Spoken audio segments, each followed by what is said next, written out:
Olá, seja muito bem-vindo ao Começo de Conversa, um programa de entrevistas diferente, um bate-papo franco, aberto, sem censura. O Começo de Conversa é transmitido por 3 emissoras, Supercanal TV, UNEC TV e TV Sistec. Ele também pode ser acompanhado pelas redes sociais. A região de Caratinga se desenvolveu muito impulsionada pela BR-116, que corta a cidade de ponta a ponta. Mas juntamente com o progresso veio uma imensa preocupação com a segurança no trânsito. O elevado número de acidentes na estrada vem tirando muitas vidas e deixando outras marcadas de forma definitiva.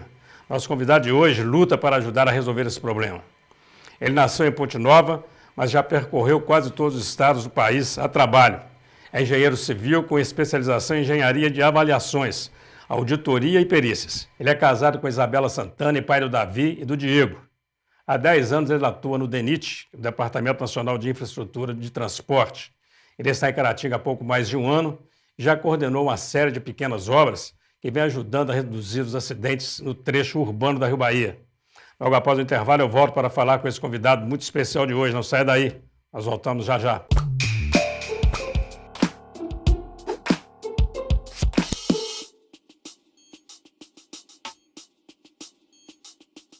Olá, estamos iniciando o primeiro bloco de mais um Começo de Conversa aqui pela UNEC TV, Supercanal TV e TV Sistec. Vamos agora ao quadro Você na Tela, do Começo de Conversa. Estamos seguindo a estrada, rumo a Caratinga, chegar logo na minha cidade para assistir o programa do Eugênio. Um abraço. O nosso abraço, o nosso agradecimento ao Tiago Alves, ele que é presidente do Instituto de Engenharia, Arquitetura e Agronomia do Leste de Minas. Você também pode aparecer aqui no Começo de Conversa. Envie os seus comentários, a sua sugestão, grave seu recado e envie para 033 98899 2831. Este é o número do WhatsApp, eu vou repetir para você. 033 98899 2831. Vamos começar o nosso bate-papo com o convidado de hoje, que é o supervisor da unidade local do DENIT Caratinga, Robson Carlindo Loures. Robson, muito bem-vindo aqui ao Começo de Conversa. Obrigado, satisfação é minha. Prazer muito grande te receber aqui. Loures, tem alguma coisa a ver com o doutor Rodon Fernandes Loures, não foi? Eu acho que... Engenheiro do DENIT? Acredito que sim, mas é um parentesco mais distante. Mas foi o primeiro, acho que foi o primeiro regional nosso aqui, do antigo DNR. O Robson nasceu em Ponte Nova, isso, é isso? Isso. Mas tem uma relação com Caratinga? Tem. Eu frequentei muito Caratinga até meus 15 anos de idade e aí depois saí para estudar e para morar em Brasília. Perdi um pouco do contato e quando apareceu a oportunidade de retornar, eu achei que era o momento e desde julho do ano passado, 2017, eu estou aqui e estou muito satisfeito. Tá, você nasceu em Ponte Nova, mas praticamente foi criado em Viçosa, né? Foi para lá, ficou lá, morou muitos anos lá, Isso, morei em Viçosa e saí para estudar Engenharia Civil em Passos, na Universidade do Estado de Minas Gerais, de lá segui para Brasília. Agora é uma curiosidade, né? Porque a turma toda sai para estudar em Viçosa, você saiu de Viçosa para estudar? Na época eu havia passado no vestibular fora. Passou no primeiro? Passei no primeiro e fui e tinha vontade de sair de casa. Na UENG, que é uma ótima universidade, né? Isso. E meus pais moram em Viçosa até hoje, então vontade de sair de casa e de ganhar o mundo, acho que falou mais alto. Você fez engenharia civil e tem 2 especializações, uma delas em gestão pública. Exato. O que te levou a especializar em gestão pública? O fato de morar em Brasília, e você está convivendo com todo aquele Brasília cenário, é a própria gestão, né? já é a Pública própria acontecendo. gestão, exatamente. Você morou quanto tempo em Brasília, Robson? Morei 13 anos. 13 anos. 13 Gosta anos. de Brasília? Gosto muito. É mesmo? Gosto muito. O pessoal fala que aqui é uma cidade dormitória, né? Pelo menos os deputados não gostam de ficar por lá, não. Eu já tinha uma vida bem instalada lá, tenho um filho lá, de 11 anos. Mora lá. Mora lá. E até nos casos dele, vir morar aqui comigo, então estou Rapaz, satisfeito. Para quem não está acostumado com Brasília e fica olhando aquela divisão ali em nome de ruas, de avenidas, né? Um tal de SK, não sei o que. Muita sigla. É muita sigla, muito complicado. Mas quando você entende, é bem tranquilo. Mais fácil, inclusive, do que nomes de ruas, por exemplo. Né? Lá tem uma lógica. Em Brasília, você foi lá já como funcionário público? Não. Quando eu formei, eu fui para lá, eu trabalhei no governo do Distrito Federal um ano. Trabalhei na Gerdau, no grupo Gerdau, durante 2 anos. Na siderúrgica, não? Não, na parte comercial. Na parte né? comercial. E posterior a Gerdau, trabalhei 1 ano pela ONU, né? No Piauí, trabalhando com saneamento básico, pelo Ministério da Saúde também, até aparecer o concurso onde eu ingressei, que é o concurso de analista de infraestrutura do Ministério do Planejamento. Então, eu sou servidor de carreira do Ministério do Planejamento. Sou cedido ao DENIT, porque é uma área que eu gostei, que eu me adaptei bem. E já está há quanto tempo aí no DENIT? Desde que eu entrei no concurso, primeiro dia já fui para o DENIT através de um convênio, que eu estava no Ministério dos Transportes, lotado. Certo.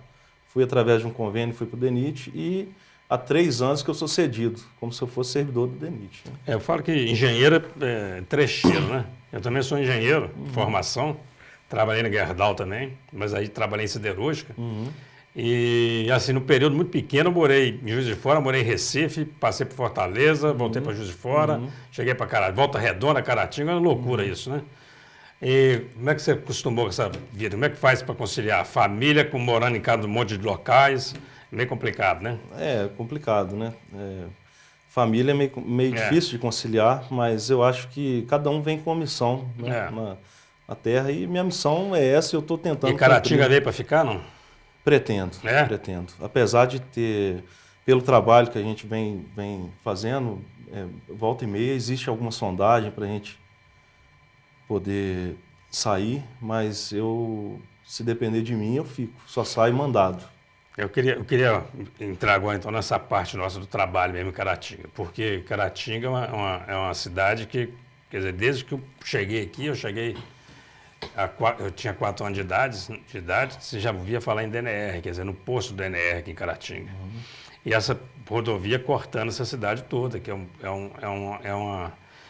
um ponto que traz progresso, claro, importante, mas que traz de fato muita preocupação. Né? A cidade foi dividida e hoje, mais do que nunca, você tem todo um bairro de Santa Zeta, uma região que cresceu muito e uma rodovia cortando.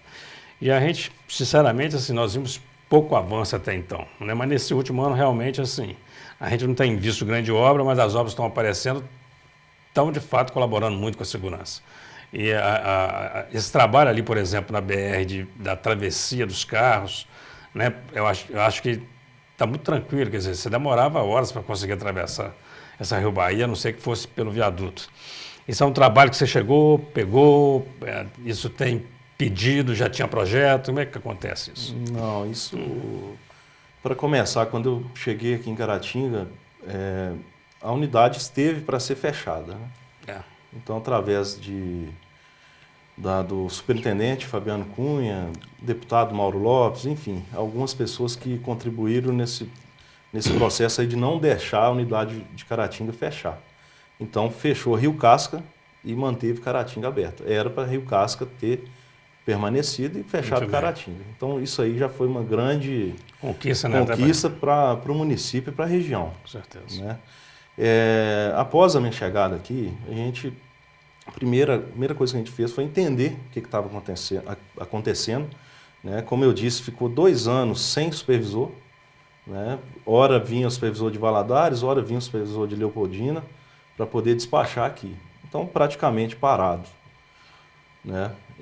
E o primeiro trabalho nosso foi entender o que estava acontecendo, trazer equipe, né? Porque a gente não consegue fazer nada sozinho. Se a equipe não comprar ideia, você pode assinar sua carta de demissão e ir embora, porque você não faz nada sozinho.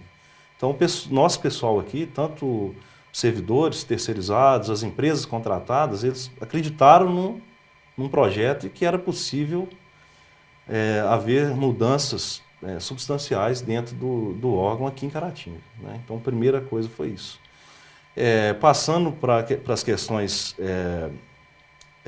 técnicas e práticas, né, de execução de obra, em Caratinga eu não encontrei nenhum projeto de melhoria na BR-116. Tá? Então, para começar, eu não podia executar nada de imediato. Não tinha nada em andamento, né? Nada em andamento. Os contratos bastante enxutos, né? Os contratos de manutenção. Então, nós demos uma geral nesses contratos, pegamos todas os saldos contratuais, o que tinha ainda previsto para fazer, pegamos a nossa equipe, o nosso corpo técnico de técnicos e engenheiros, fomos para campo, fizemos as vistorias, fizemos testes de trânsito com cones, né, com as nossas viaturas, para ver como o trânsito se comportaria com uma mudança ou outra, porque quando você não tem projeto, você tem que avaliar na prática como é feito. E Caratinga precisava de uma intervenção de imediato. Não poderia esperar 3, 4 anos para elaborar um projeto, por exemplo.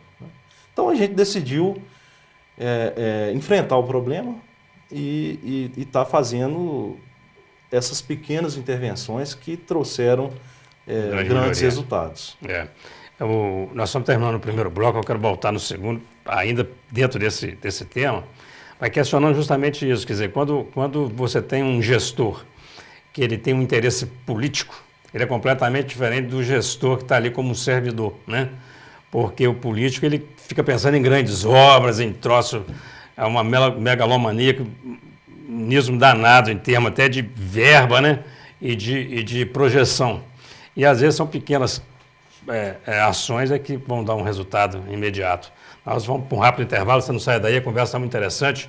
Nós estamos conversando com o Robson Carlindo Loures, ele é supervisor do DENIT. Nós voltamos já já.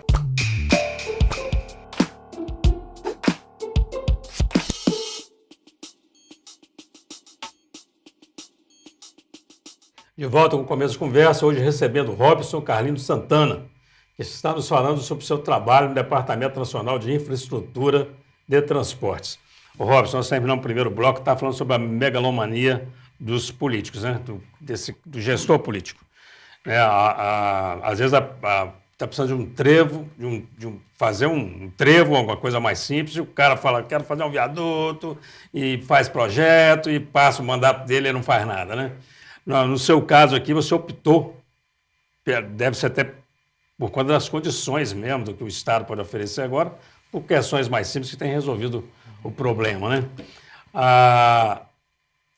Conta para nós sobre isso, quer dizer, você contou com a ajuda de alguém, a sua equipe, já tinha, eu sei que não tinha projeto nenhum, mas já tinha pedido pelo menos? Quer dizer, vereador sempre está entrando com pedido de mexe aqui, mexe ali. Você encontrou esses pedidos aqui em Caratinga? Encontrei vários pedidos, inclusive, acho que na primeira semana minha aqui, eu reuni com um grupo de 5 vereadores e prometi a eles que eu iria me esforçar para buscar uma solução imediata para o problema, né? Visto que obras de grande vulto eu sei que vai demorar. Você falou aí que teve uma reunião com os vereadores, você foi procurado pelos vereadores, é isso? Fui procurado. Você se lembra do nome deles? Não é bom porque a população precisa saber também quem está preocupado com isso. Né? O Valtim, presidente da Câmara, né, presidente. Inclusive foi um dos incentivadores para eu vir para Caratinga. Bacana.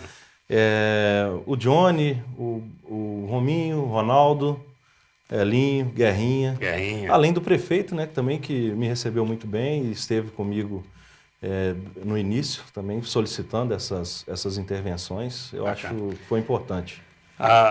O DENIT aqui de Caratinga, a jurisdição deles dá mais ou menos uns 570 quilômetros, é isso? 570. Pega de onde a onde para a gente ter uma ideia de referência de cidade a cidade? BR-262, de João Monlevade, quilômetro 196 até o zero. Até o zero. Divisa com o Espírito Santo. Tá. Toda a BR-474, daqui para Aimorés. A BR-116 de Tarauaçu, Tarumirim, ali no 471, até São João do Manhuaçu, 609, depois de Realeza. Beleza. Então, Dom Cavate está dentro aqui. Tá. E BR-458, Ipatinga, até a 116. É um trecho grande. Um trecho grande. E o pessoal que cuida disso está todo centrado aqui em Caratinga? A nossa equipe fica toda em Caratinga, mas a gente tem empresas contratadas para manutenção. Terceirização é grande, né? Exato, tem os canteiros em cada lote da BR, né? Eu citei até Dom Cavate, porque Dom Cavate é um caso típico, assim, eu acho até que um pouco mais complicado em Caratinga. Ele parece até que a BR é a cidade, né? Ali, assim, o mesmo tanto, a cidade é dividida praticamente ao meio mesmo. Lá também está sendo feito Nós fizemos algumas ações no sentido de de dar mais segurança para descer? Fizemos lombadas, fizemos faixas de pedestre elevadas, fizemos um estrangulamento no canteiro para os caminhões que param para poder consumir ali no comércio local. Bacana. Eles estavam parando no local proibido, a gente fez uma espécie de uma parada para os caminhoneiros, porque eles descem ali e levam muita carne, linguiça, enfim. Então, foi tudo feito isso. A gente teve várias reuniões com o prefeito de Dom Cavate, assim como todos os prefeitos da nossa jurisdição aí, que deve ter mais ou menos uns 40 municípios. Uns 40 municípios. Exato. E a prefeitura é parceira desses projetos de alguma forma? Não? Assim, com recurso não, né? Via de regra, vai depender muito do contrato. Quando a gente tem um contrato que a gente tem saldo para poder trabalhar, a gente trabalha só de DENIT. Agora, quando, de repente, o prefeito precisa de uma intervenção e a gente está com um aperto de equipe, pessoal, maquinário, às vezes a prefeitura disponibiliza uma máquina, entra com alguma parceria, mas normalmente a gente mesmo que tem feito. O Robson, nós estamos falando aí sobre essas pequenas ações que acabam melhorando, mas eu sei que a Rio Bahia ela precisa de obras maiores com certeza, né? O que está previsto, o que você tem em mente em relação a isso? A passarelas, por exemplo, ou passagens subterrâneas, alguma coisa? Nós estamos com o edital pronto para contratação de uma empresa especializada em projetos, né, para a travessia de Caratinga. Bacana. Então, esses projetos, na verdade, os estudos que vão dizer, mas projetos de viadutos, de trincheiras, passarelas, duplicação de via, todos esses projetos serão contemplados nessa contratação. Né? Esse projeto vai custar em torno de R$1,5 milhão e ele está no Ministério dos Transportes, onde a gente está cumprindo a última exigência do Ministério para que esse projeto passe a ser incluso no Programa de Aceleração do Crescimento, no PAC, e daí a gente busca o recurso do PAC para poder contratar. Enquanto isso não acontece, a gente vai fazendo as intervenções, né, de acordo com o nosso cronograma. Nós não podemos fazer tudo de uma vez, porque nós temos um limite de gasto, né? Mas a gente espera que até lá está fazendo as melhorias, né? Enquanto não vem essa obra que eu acredito que vai solucionar o problema para os próximos 20, 30 anos. É interessante isso, porque a população está vendo esse movimento todo aí dessas pequenas obras, mas ela pode, então, estar com essa esperança aí de que obras maiores estão, de fato, previstas, estão chegando por aí, né? Exatamente. Para a gente fazer uma obra desse porte que Caratinga merece, a gente precisa ter, primeiro, projeto e, segundo, recurso. Né? Então, hoje nós não temos nenhum projeto para poder pleitear o recurso. Então, não adianta chegar alguém falando, vou destinar um recurso para Caratinga para fazer um viaduto, que não tem como. Se você não tiver projeto, você não tem. Nem projeto para pedir, né? Uma questão que eu acho que chama atenção nessa questão do perímetro urbano de Caratinga, e ele tem uma similaridade com o que acontece aqui dentro da cidade, que é uma necessidade que esse pessoal tem de ter um entroncamento, uma saída a cada 100 metros. Né? Então, você chega em Caratinga, por exemplo, aqui, você pega, por exemplo, a Avenida Moacir de Matos, só um exemplo aqui dentro. Quanto mais difícil fosse fazer um retorno nessa avenida, acho que menos as pessoas andariam de carro, deixariam o carro na garagem e tal. E na BR é meio assim, né? A cada 100 metros você tem um jeito de atravessar. Eu estou vendo que está tendo esse cuidado de começar a fechar algumas passagens, né? Exato. Você vai numa cidade de maior porte aí, às vezes você perde um retorno, você tem que andar 5 quilômetros para poder voltar, né? E aqui em Caratinga a gente está devagar, a gente está colocando quebrando um pouquinho dessa cultura. 500 metros já está achando ruim, né? Já reclama. Então, por exemplo, nossa ação que nós estamos agindo agora é imediato.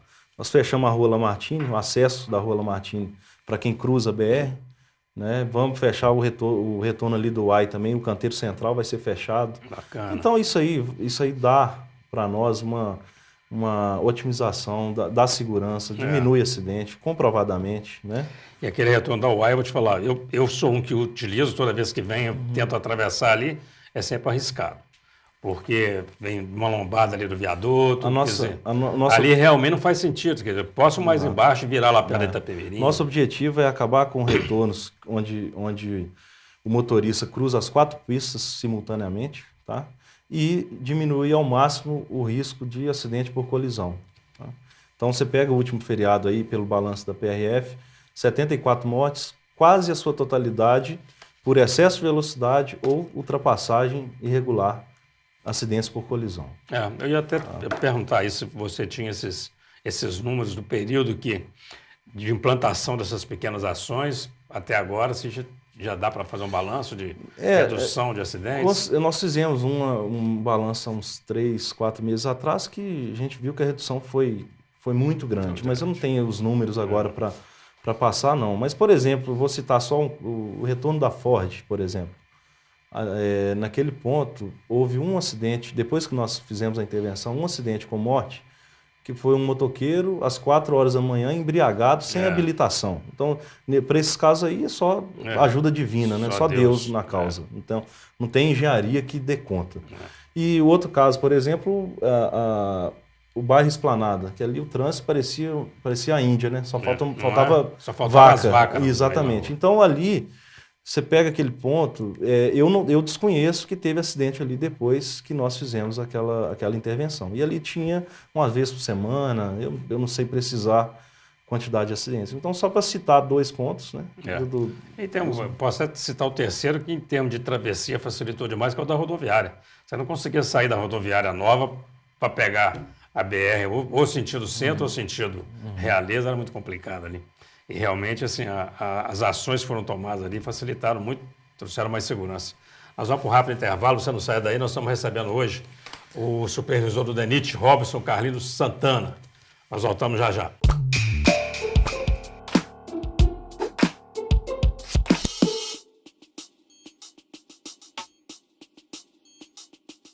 Olá, estamos começando o terceiro e último bloco do Começo de Conversa, aqui pela UNEC TV, Supercanal TV, TV Sistec. Você que chegou aí agora vai poder acompanhar mais um pouco agora da entrevista, uma sensacional entrevista com Robson Carlinhos Santana, ele que é o supervisor do DENIT aqui em Caratinga. Ô Robson, eu queria falar sobre semáforo e sobre lombada, né? Parece que a lombada ela ganhou uma regulamentação muito grande ou foi um pouco dificultada para ser feita, me parece.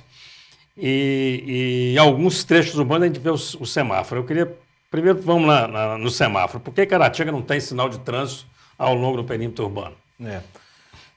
Caratinga é uma cidade que, pelos estudos que a gente vem fazendo, não comporta semáforo. Por quê? Uma travessia muito extensa, você tem mais de 20, vamos dizer, entradas, esquerda, direita, você não conseguiria colocar um semáforo com a temporização que permitisse fluir a BR-116. E engarrafar isso aqui. E engarrafar e causar até acidentes, né? Então, não é... Algumas cidades que são cortadas por outras rodovias têm semáforo, mas que são travessias mais simples. Caratinga hoje carece de obras de grande vulto. O semáforo não resolveria a situação e impactaria num engarrafamento enorme na rodovia. Tá aí a lombada. Eu falo lombada agora, eu queria falar sobre a lombada, porque eu vejo alguns trechos da BR, fora de Caratinga até, o pessoal fica pedindo lombada, a lombada não vem, o DENIT fala que não pode. O que regulamenta isso? Quando o DENIT recebe um pedido para uma lombada, ou um quebra-molas, como queira dizer, o nosso corpo técnico vai até o local, analisa se aquele local é possível de estar instalando uma lombada, se não tem curva, se não é numa área que não tem visibilidade. Então, tudo isso é levado em consideração. E as lombadas, elas são colocadas, foram colocadas por nós nos locais de maior travessia de pedestre, que é o que diz a regulamentação do CONTRAN. Tá?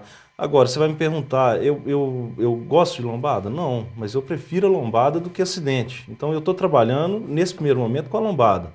Futuramente, quando a gente tiver as obras que possibilitam a fluidez da rodovia sem prejudicar o pedestre e a população de uma forma geral, a gente pode vir a retirar esses obstáculos. Muito bem.